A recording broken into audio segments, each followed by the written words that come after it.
상감 기법 중에서도 이 흑색과 백색이 같이 들어간 건 최상품 유물이라고 볼 수가 있는 겁니다. 근데 이런 유물들은 흔히 우리가 고려시대 사대부 계층이나 일반민들이 사용했다라고 보기에는 그 가치가 너무나 높습니다.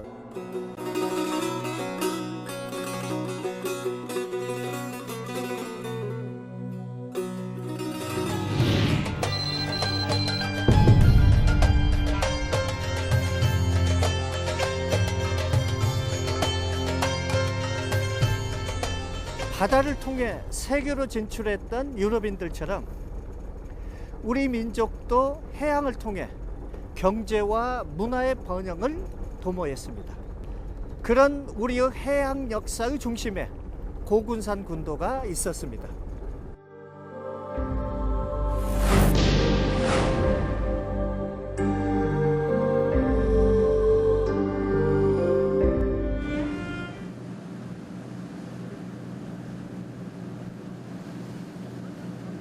군산 여객 터미널을 출발해 1시간여를 달려서 만나는 고군산 군도.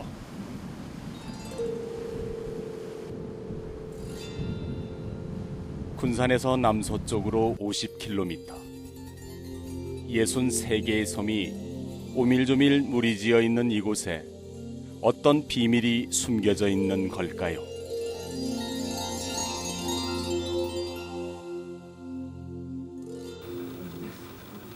군산의 한 대학 박물관에선 출토된 유물 수습이 한창입니다.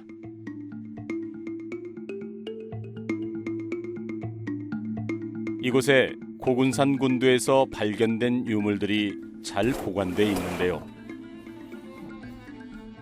지난 2013년과 2015년 두 차례에 걸쳐 선유도 일대에서 찾아낸 것들입니다.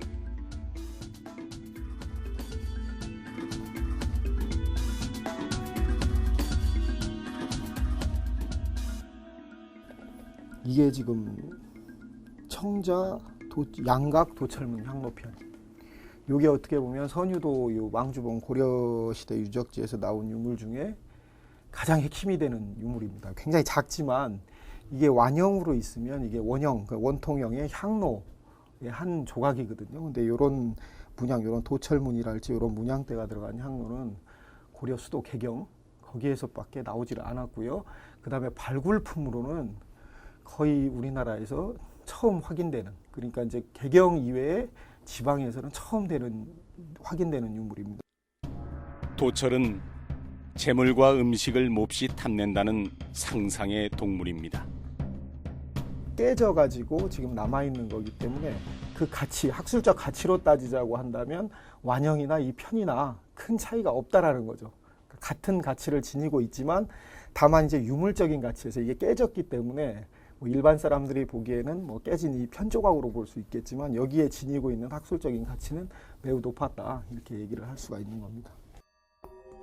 앵무새 무늬가 새겨진 이 자기도 온전히 남아 있었다면 얼마나 좋았을까요? 고려에 숨겨진 이야기가 드러난 것은 바로 이 기왓장 때문입니다. 선유도에 사시는 그 주민이죠. 김선곤 씨라고 하시는 분이 계시는데 그분이 이렇게 밭을 일구는 과정에서 땅을 파도 기왓장이 그렇게 나온다. 그래서 이제 그 기왓장들을 좀 나온 걸 가지고 박물관에 방문을 하셨습니다. 근데 기왓장을 갖고 와서 이제 보여주시는데 그걸 봤더니, 그렇다면 이 기왓장들은 언제 어떻게 만들어진 걸까요? 대부분 이 기와들도 고려시대의 기와입니다.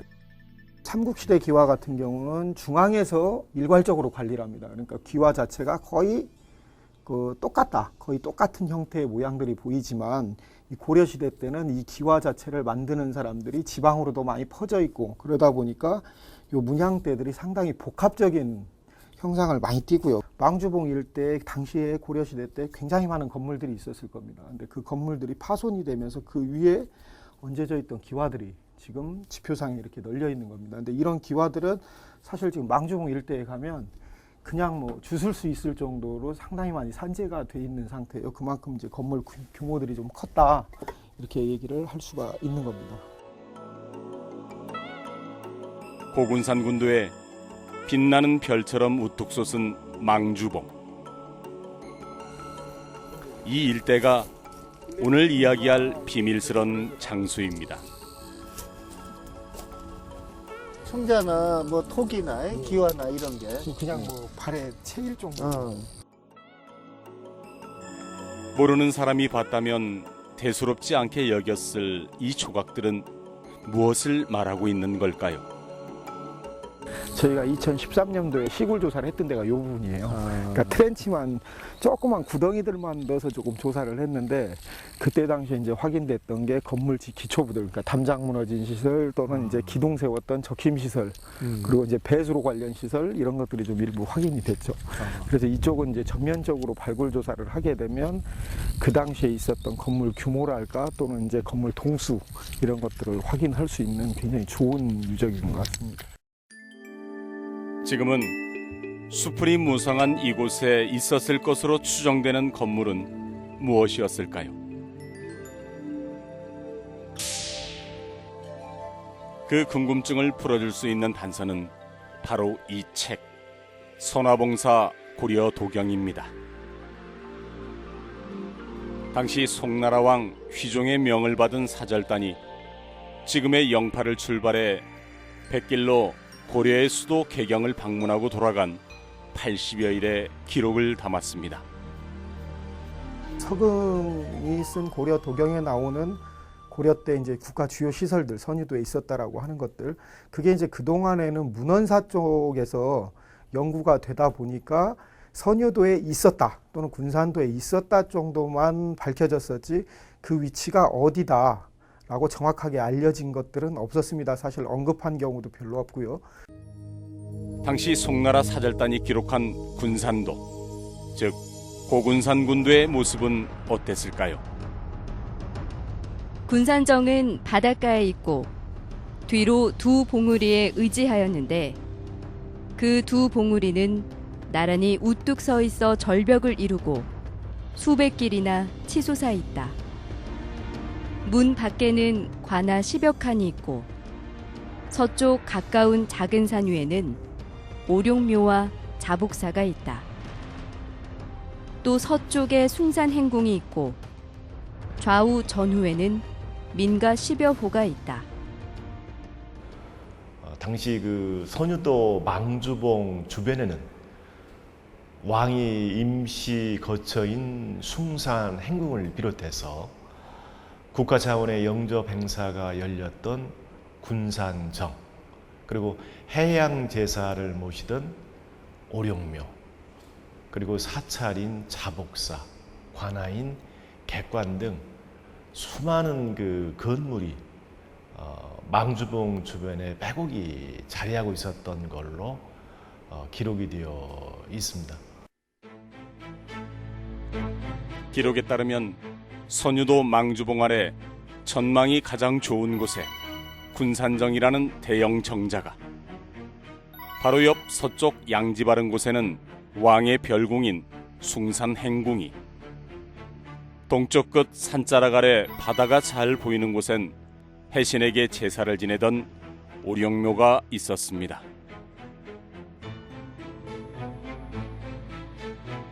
그 당시를 가늠케 하는 것이 망주봉의 동쪽 봉우리 아래 자리하고 있습니다.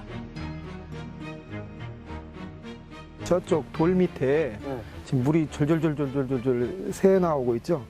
거기가 본래 이렇게 원형의 우물이 있었다고 지금 주민들은 얘기를 하고 있습니다. 그래서 지금은 이제 좀 메꿔져 버렸는데 저쪽으로 이제 파내게 되면 좀 우물이 있었던 것 같고요. 그 다음에 이쪽에 있는 물들은 지금 여기저기서 물들이 흘러 들어오죠.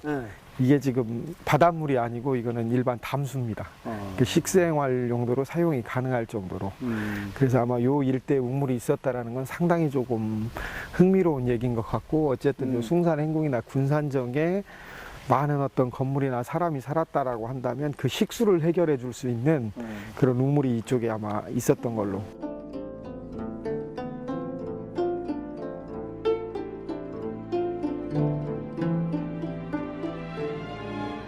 그리고 망주봉 동쪽 봉우리 기슭에는 객관이 자리했으며 그 옆에는 자복사라는 절이 있었을 것으로 추정하고 있습니다.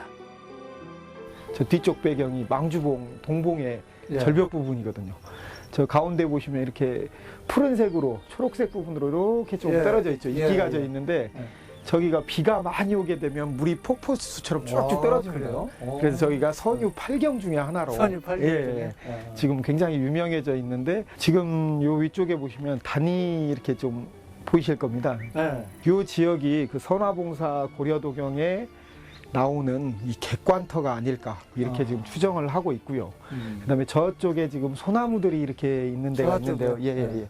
그쪽에도 지금 여름철이라 잘 보이진 않는데 겨울에 와서 보시면 한 3단 정도의 단시설이 확인이 되고 그 위에 올라가 보면 일부 좀 초석 같은 그러니까 기둥을 올렸던 그 주춧돌 같은 것들이 좀 남아 있어요. 그래서 그쪽 부분이 그 기록에 따르자면 자복사라고 하는 국가 사찰이 아마 거기에 좀 들어와 있었던 걸로 이렇게 판단을 하고 있습니다.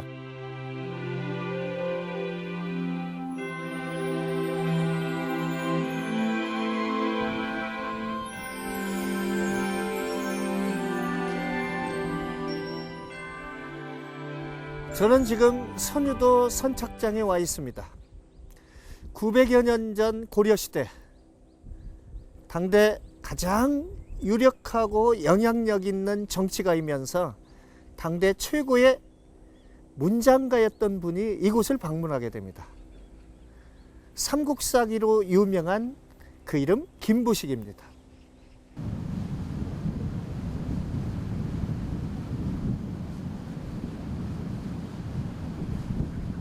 당시 권력자로 알려진 김부식이 이곳을 찾은 이유는 송나라 사신단 일행을 맞이하기 위해서입니다. 서경이 쓴 고려도경에는 그날의 모습이 한 폭의 그림처럼 자세하게 묘사되어 있습니다. 6일 정해일 아침 밀물을 타고 항해하여 오전 8시쯤 군산도에 정박하였다. 그 산은 12봉우리가 서로 이어져 성처럼 원형으로 둘러쳐 있다. 6척의 배가 와서 맞이했는데 무장한 병사를 싣고 징을 울리고 나팔을 불며 호위하였다. 이어 역관인 한문통사사인 신기가 와서 접반사 김부식과 합류하였다. 송나라 황제 휴정은 그 고려의 사절단을 파견하기 위해서 일부러 그 신주라는 그 배를 2척을 만들도록 그 명을 하죠. 그 고려도경에 소개된 신주의 규모는 그 90장. 지금 메타로 그 환산한 남은 그 길이가 약 90m 정도 됩니다. 그런 신주 2척, 그리고 민간 선박인 객주 6척, 8척의 배에 탈 수 있는 그 사람은 대체로 1000명 이상일 걸로 추정을 하고 있는데, 당시 1000명이 넘는 대규모의 사절단이 머물렀을 고군산 군도. 국제 해양 도시다운 면모를 갖추고 있었을 겁니다. 선화봉사 고려도경에서 말해주듯이 선유도 고군산 군도 지역은 적어도 서해 중부 지역에서는 가장 중요한 외교, 교통, 무역의 군사적인 거점 지역이었던 것이 분명합니다. 그 섬에서 만들던 배를 송방이라고 따로 부른다. 섬에서 만드는 배의 형태는 어떤 모습이다라고까지 자세히 남아있는 것이죠. 그렇다면 당시 선유도에서 만들었다는 송방의 모습은 어땠을까요? 송방은 군산도의 배이다. 선수와 선미가 다 곧고 가운데에 선실 5칸이 있고 위는 띠로 덮었다. 앞뒤에 작은 방 2이 있는데 평상이 놓이고 발이 드리워져 있다. 중간에 트여 있는 2칸에는 비단 보료가 깔려 있는데 가장 찬란하다. 사람과 물자를 실어 나르는 배들이 거쳐갔을 고군산 군도. 900년 전 수많은 배들의 모습을 짐작케 하는 유물을 만나기 위해 군산대학교 박물관을 찾았습니다. 2000년대 초반부터 고군산 군도 일대의 바다에서 건져 올린 해저 유물들. 이곳이 해상무역의 중심지였음을 보여주고 있습니다. 인양된 유물 중에는 이게 중국제, 중국제. 이 중원나라. 색도 독특하고 예. 저 기형 예. 그런 모양도 독특하고. 그렇죠. 예. 그 옆에 있는 것은 송나라 자기고요. 이건 송나라. 예. 그래서 선여도 인근에서 이제 우연치 않게 어부 그물에 이렇게 딸려 올라온 그 자기 중에는 의외로 그 중국제 유물이 많죠. 그만큼 이제 선유도가 그러니까 한국과 중국의 어떤 해상 교역의 중요한 거점. 그렇죠. 예. 거점 이제 기항지로 아마 큰 역할을 했던 걸로 이렇게 추정을 좀 하고. 그러니까 선유도가 요즘 표현으로 하면 그 국제 교류의 어떤 허브였지 않습니까? 그럼요. 고군산 군도는 청자 운반선뿐만 아니라 당시 세금이었던 쌀을 걷어가던 조은선의 주요 경유지이기도 했습니다. 고려 때는 요 서해안 일대가 어쨌든 이 뭐 대중국 교역 항로라든가 아니면 청자 운반로 또는 이제 13조창에서 개경으로 물건을 날르던 그런 연안 항로가 전부 통과하던 지점에 해당이 됩니다. 그리고 이 지도에서도 보시면 아시겠지만 요 남쪽 끝에서부터 강화도까지 그 정중앙에 군산이 있습니다.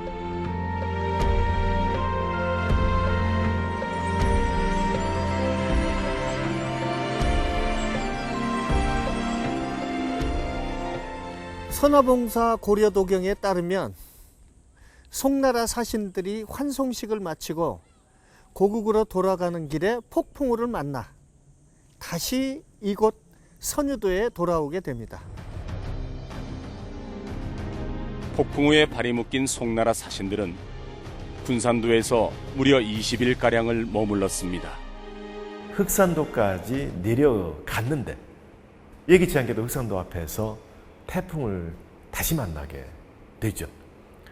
현재 우리나라 최대 규모의 기항지가 흑산도라고 이렇게 알려져 있는데 최대 규모의 기항지인 흑산도 앞에서 태풍을 만났는데도 흑산도로 들어가지 않고 다시 뱃머리를 돌려서 그 먼 군산도까지 다시 왔다는 것은 당시 군산도의 어떤 항구의 어떤 시설 규모가 정말 국제적인 항구로서 손색이 없지 않지 않은가라는 생각을 해보게 되죠.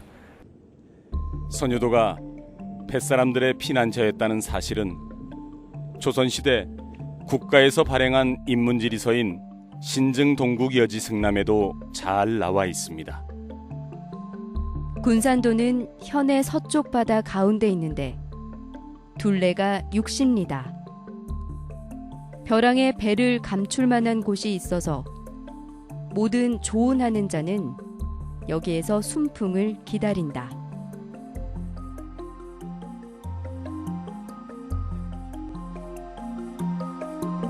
그렇다면 군산도는 언제부터 이렇게 국제 해양 도시의 면모를 갖추고 있었던 걸까요?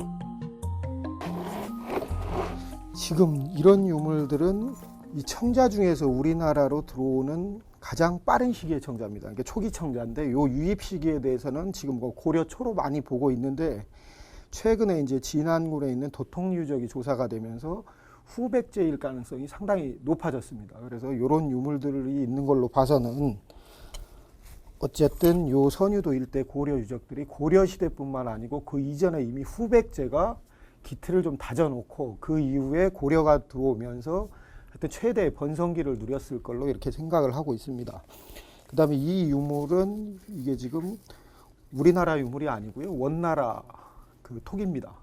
그 원나라 톡이라고 하면 이제 저기 13세기에 원나라 대몽 침입기 때 아마 들어온 유물로 평가가 되고 있는데 이상하게도 요 시기, 그러니까 13세기 이 유물이 등장하는 시기 이후에 유물들이 이 선유도 망주봉 일대에선 보이질 않습니다.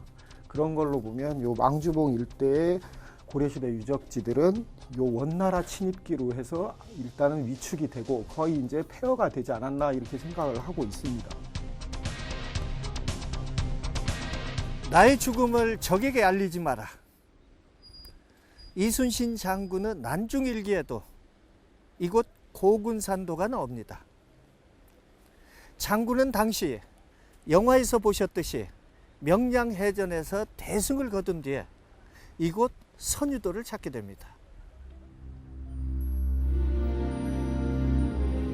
고려시대 국제해양도시로 무역의 중심지였던 군산도는 조선시대로 넘어가면서 군사적 요충지로 그 모습이 변하게 됩니다. 해안가에는 아예 사람이 살지 못할 정도로 외국 침략에 시달렸던 적이 있었어요. 그리고 그 역사 때문에 백성들이 그쪽에서 아예 살지 못했습니다. 그리고 조정에서도 국가 정책으로 공도 정책이라고 해가지고 섬에 사람을 살지 않게 하는 정책을 취했었어요. 조선 초기에. 기록을 살펴보면 19세기 초 고군산진에는 승선 인원이 164명인 전선 6척을 포함해 모두 24척의 전함과 1200명가량의 수군 병사가 있었습니다. 당시로선 전국에서 가장 큰 규모였다니 그 중요성과 위상을 짐작할 만합니다. 1872년에 만들어진 것으로 알려진 망경현 고군산진 지도에는 군산도 대신 고군산이라는 이름이 등장합니다. 이보다 200여 년 앞서 제작된 동이어비고라는 지도에는 선유도가 군산도라 쓰여 있습니다. 신증 동국 여지 승남도 마찬가지인데요. 그렇다면 군산도, 즉 선유도 일대는 언제부터 고군산 군도로 불리게 된 걸까요? 지명은 그 지역의 역사적인 그 특징, 의미를 담고 있다고 이렇게 알려져 있죠. 군산하면 산이 무리져 있는 곳이라는 뜻이 되겠죠. 현재 군산의 지명을 쓰고 있는 군산에는 산이 많지는 않는데 본래 군산이라는 지명은 선유도를 중심으로 해서 크고 작은 63개의 섬이 무리져 있다는 그런 뜻이 되겠고, 군사적 지리적으로 오랜 세월 중요한 역할을 담당한 고군산 군도. 군산이란 이름을 태동시킨 곳. 해상무역의 중심이 됐던 이곳이 지금 우리 곁에 한 걸음 더 가깝게 다가왔습니다. 해상교통의 요지였기 때문에 크고 작은 역사의 중심에 등장하는 고군산 군도. 많은 이야기를 품고 있는 이곳 고군산 군도는 역사의 한 페이지 한 페이지를 찾아갈 수 있는 타임캡슐 같은 보물창고입니다.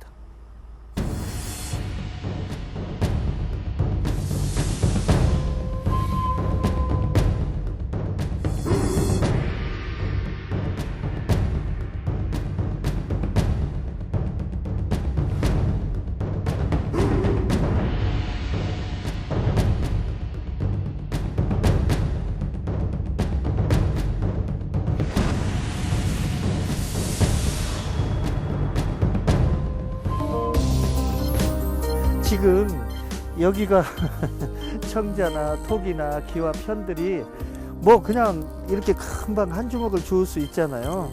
그러니까 이것 자체로도 어떻게 잘 보존하거나 이걸 이렇게 내방치해두지 말고 적극적으로 어떤 대처를 하는 게 지금 당장에 필요하지 않을까 이런 생각도 들어요.